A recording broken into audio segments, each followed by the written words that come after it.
ಪ್ರವಾಸಿಗರ ನೆಚ್ಚಿನ ತಾಣ ನಂದಿ ಬೆಟ್ಟಕ್ಕೆ 1 ತಿಂಗಳು ಸಾರ್ವಜನಿಕರ ಪ್ರವೇಶ ನಿಷೇಧಿಸಲಾಗಿದೆ. ಇಂದಿನಿಂದ ಏಪ್ರಿಲ್ 25ರವರೆಗೆ 1 ತಿಂಗಳು ಪ್ರವೇಶ ನಿರ್ಬಂಧಿಸಿದ್ದು, ವಾರಾಂತ್ಯದಲ್ಲಿ ಮಾತ್ರ ನಂದಿ ಬೆಟ್ಟ ವೀಕ್ಷಣೆಗೆ ಅವಕಾಶ ನೀಡಲಾಗಿದೆ. ರಸ್ತೆ ಕಾಮಗಾರಿ ಹಿನ್ನೆಲೆ ಚಿಕ್ಕಬಳ್ಳಾಪುರ ಜಿಲ್ಲಾಡಳಿತ ಈ ನಿರ್ಧಾರ ಮಾಡಿದ್ದು, ಶುಕ್ರವಾರ ಸಂಜೆ 6:30ರಿಂದ ಸೋಮವಾರ ಬೆಳಗ್ಗೆ 8ರವರೆಗೆ ನಂದಿ ಬೆಟ್ಟ ಪ್ರವೇಶಕ್ಕೆ ಅವಕಾಶ ಇರುತ್ತೆ. ವೀಕೆಂಡ್ನಲ್ಲಿ ಅತಿ ಹೆಚ್ಚು ಪ್ರವಾಸಿಗರು ಬರುವ ಹಿನ್ನೆಲೆ ಚಿಕ್ಕಬಳ್ಳಾಪುರ ಜಿಲ್ಲಾಧಿಕಾರಿ ರವೀಂದ್ರ ಈ ಆದೇಶ ಹೊರಡಿಸಿದ್ದಾರೆ.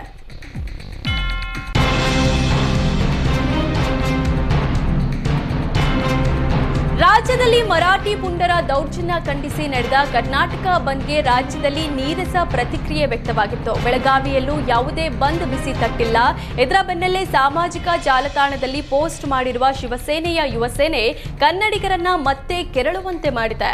ಬೆಳಗಾವಿ ಬಂದ್ ಮಾಡುವ ತಾಕತ್ತು ನಮಗಷ್ಟೇ ಇದೆ ಅಂತ ಶಿವಸೇನೆಯ ಯುವಸೇನೆ ಇನ್ಸ್ಟಾಗ್ರಾಂನಲ್ಲಿ ಪೋಸ್ಟ್ ಹಾಕಿದೆ. ಬೆಳಗಾವಿಯಲ್ಲಿ ನೀರಸ ಪ್ರತಿಕ್ರಿಯೆ ಹಿನ್ನೆಲೆ ಮರಾಠಿ ಭಾಷೆಯಲ್ಲಿ ಪೋಸ್ಟ್ ಮಾಡಿ ಗೇಲಿ ಮಾಡಿದ ಶಿವಸೇನೆ ಪುಂಡರು ಕನ್ನಡಿಗರು ಕೆರಳುವಂತೆ ಮಾಡಿದೆ. ಇನ್ಸ್ಟಾಗ್ರಾಂ ಖಾತೆ ಅಡ್ಮಿನ್ ವಿರುದ್ಧ ಕ್ರಮ ಕೈಗೊಳ್ಳುವಂತೆ ಕನ್ನಡ ಪರ ಸಂಘಟನೆಗಳು ಆಗ್ರಹಿಸಿದೆ. ಟ್ರಾಫಿಕ್ ಸಿಗ್ನಲ್ನಲ್ಲಿ ವಾಹನ ಅಡ್ಡಗಟ್ಟಿ ಯುವಕನೊಬ್ಬ ಕಿರಿಕ್ ಮಾಡಿದ ಘಟನೆ ಬೆಂಗಳೂರಿನ ರೇಸ್ ಕೋರ್ಸ್ ಸಿಗ್ನಲ್ನಲ್ಲಿ ನಡೆದಿದೆ.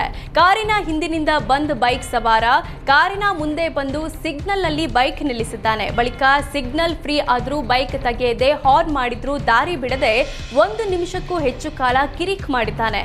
ಎಲ್ಲವೂ ಕ್ಯಾಮೆರಾದಲ್ಲಿ ರೆಕಾರ್ಡ್ ಆಗ್ತಿದೆ ಅಂದ್ರೂ ಕೇರ್ ಮಾಡಿಲ್ಲ. ಬಳಿಕ ಕಾರು ಚಾಲಕ ಕಾರನ್ನ ರಿವರ್ಸ್ ತೆಗೆದು ಹೋಗಲು ಯತ್ನಿಸಿದಾಗ ದಾರಿ ಬಿಟ್ಟು ಹೋಗಿದ್ದಾನೆ.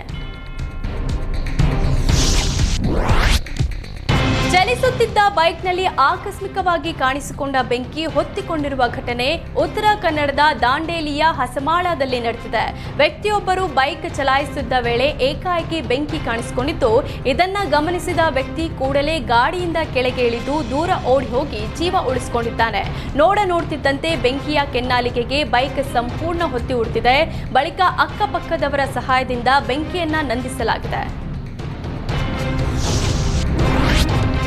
ಪದೇ ಪದೇ ಕ್ಷುಲ್ಲಕ ಕಾರಣಕ್ಕೆ ಗಲಾಟೆ ಮಾಡುತ್ತಾ ಹಲ್ಲೆ ಮಾಡುತ್ತಿದ್ದ ಮಾವನ ವಿರುದ್ಧ ಸೊಸೆ ಪೊಲೀಸ್ ಠಾಣೆ ಮೆಟ್ಟಿಲೇರಿದ್ದಾಳೆ.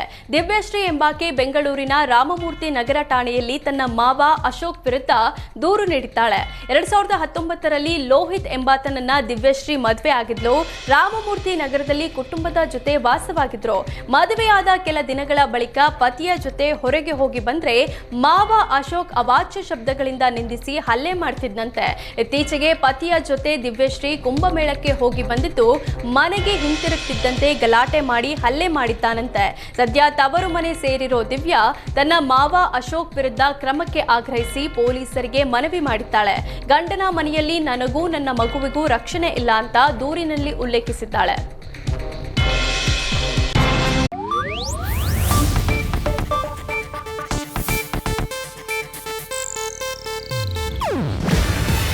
ಇದು ಏಷ್ಯಾನೆಟ್ ನ್ಯೂಸ್ ನೆಟ್ವರ್ಕ್ ಪ್ರಸ್ತುತಿ.